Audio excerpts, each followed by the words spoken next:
Good morning, everyone. This is Bill Keegan, Town Manager in Foxboro, with your COVID-19 daily update. And looking at the numbers this morning, we have 113 total cases that have occurred since March 15th. Total recovered are 88 individuals. Current positive cases are 11. That's up 1 since yesterday. And lost to the follow-up is 13 in total. Total negative individuals being tested, 905. And currently, we still have 2 people hospitalized due to COVID-19, and we have 1 death.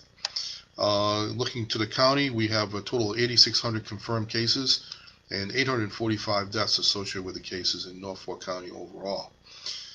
In Massachusetts overall, there are 101,163 cases that have occurred.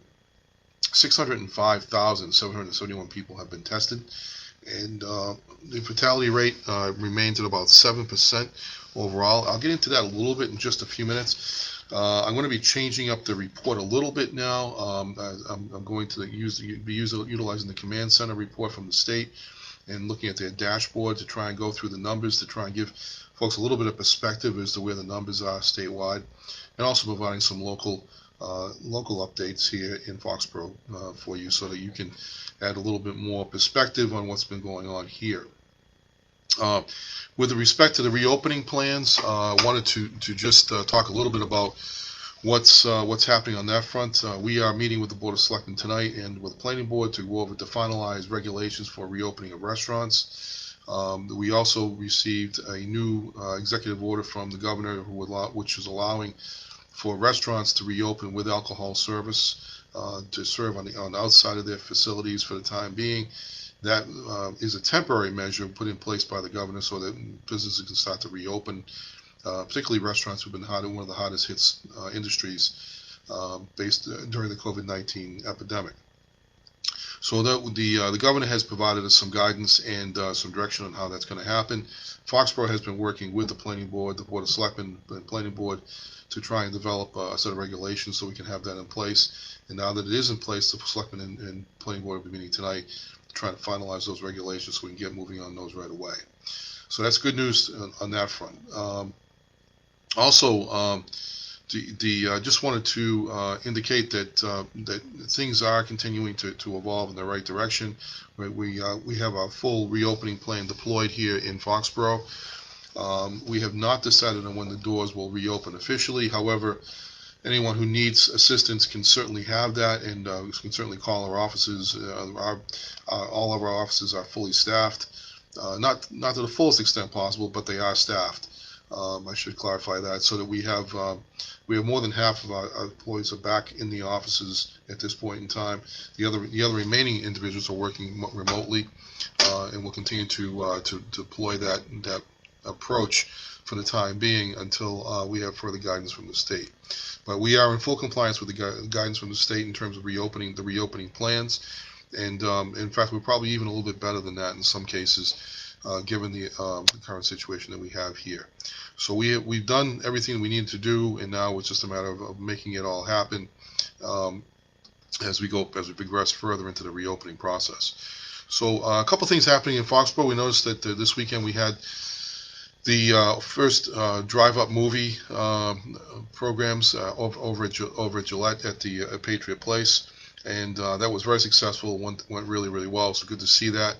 We're starting to get some more and more inquiries about other creative ways in which we can reintroduce entertainment into the public, and met with some folks from Gillette Stadium yesterday to talk about some other entertainment options that we're considering to deploy, which will be safe and in compliance with COVID-19 restrictions and guidance.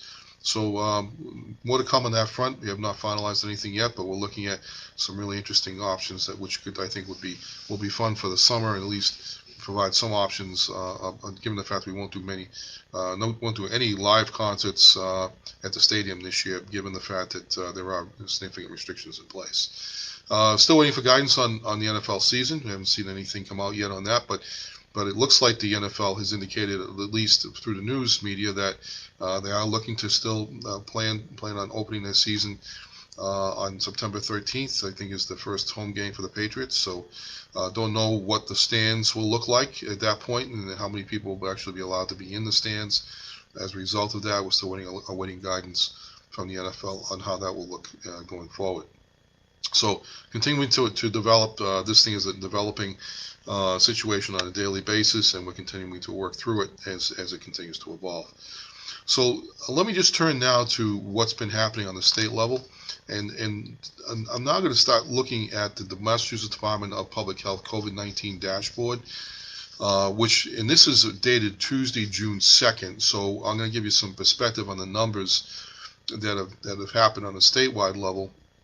As of yesterday, June 2nd, there were 358 new cases reported statewide, and that provided for a total statewide number of 101,163. Newly reported deaths as of yesterday were 50. Total deaths statewide is 7,085.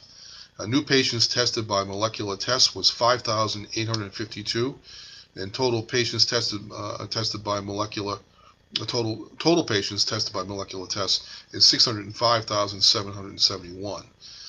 New patients tested by antibody tests, that's one of the newer tests that have come out, is 885, and the total individuals that have been tested on that basis is 46,565.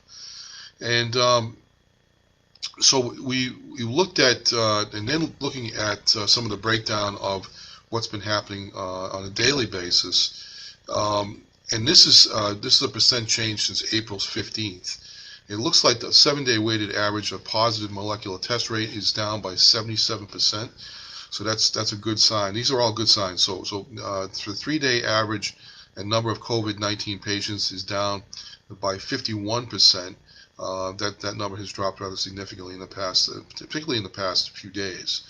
Number of hospitals using surge capacity, that was the additional capacity that was made available given the concern about the system being overrun with patients.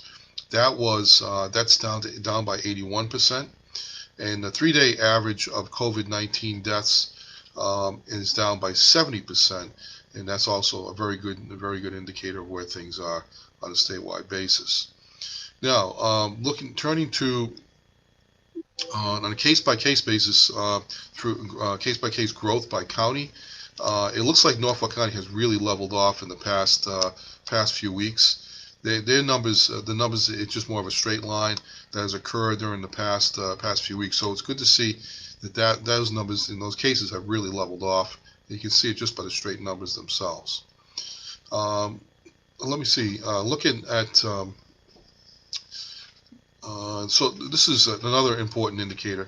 The COVID-19 cases currently hospitalized is 1,657. The current count of cases currently in ICU is 394 statewide, and the count of cases currently intubated, those are the most significant cases, is 269. Again, those numbers are coming down rather dramatically too. Total deaths in COVID-19 is again 7,085, and the average age of total COVID-19 cases is 52. That's an interesting category. Total statewide. This is statewide numbers now. Average age of total COVID-19 cases is 52, and the average age of cases reported as of, that are hospitalized is 68. So those people in the hospital are around 68 years old in terms of an average. And then finally, the average age of deaths in total cases in COVID-19 statewide is 82.